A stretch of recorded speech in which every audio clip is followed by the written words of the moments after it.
The little room became quiet. Matilda noticed that the hands clasping the mug were trembling slightly. "What happened after that?" she asked. "What happened when you were left all alone with the aunt? Wasn't she nice to you?" "Nice?" Miss Honey said. "She was a demon. As soon as my father was out of the way, she became a holy terror. My life was a nightmare." "What did she do to you?" Matilda asked. "I don't want to talk about it," Miss Honey said. "It's too horrible. But in the end I became so frightened of her, I used to start shaking when she came into the room. You must understand, I was never a strong character like you.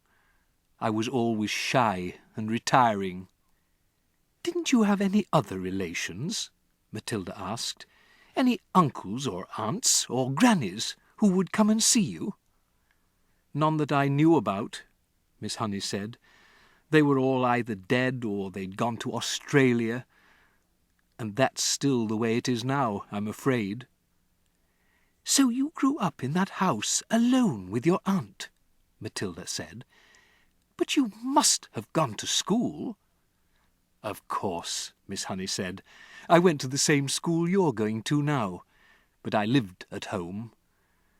Miss Honey paused and stared down into her empty tea-mug. "I think what I'm trying to explain to you," she said, "is that over the years I became so completely cowed and dominated by this monster of an aunt that when she gave me an order, no matter what it was, I obeyed it instantly. That can happen, you know. And by the time I was 10, I'd become her slave. I did all the housework. I made her bed. I washed and ironed for her. I did all the cooking. I learned how to do everything." "But surely you could have complained to somebody," Matilda said. "To whom?" Miss Honey said. "And anyway, I was far too terrified to complain. I told you, I was her slave." "Did she beat you?" "Let's not go into details," Miss Honey said. "How simply awful," Matilda said. "Did you cry nearly all the time?" "Only when I was alone," Miss Honey said.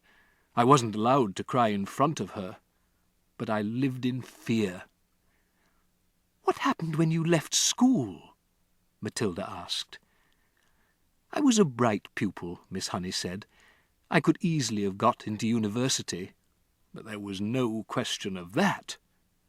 "Why not, Miss Honey?" "Because I was needed at home to do the work." "Then how did you become a teacher?" Matilda asked.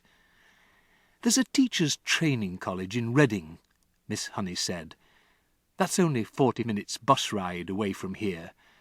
I was allowed to go there on condition I came straight home again every afternoon to do the washing and ironing and to clean the house and cook the supper." "How old were you then?" Matilda asked. "When I went into teacher's training, I was 18, Miss Honey said. "You could have just packed up and walked away," Matilda said. "Not until I got a job," Miss Honey said. "And don't forget, I was by then dominated by my aunt to such an extent that I wouldn't have dared. You can't imagine what it's like to be completely controlled like that by a very strong personality. It turns you to jelly. So that's it. That's the sad story of my life. Now, I've talked enough."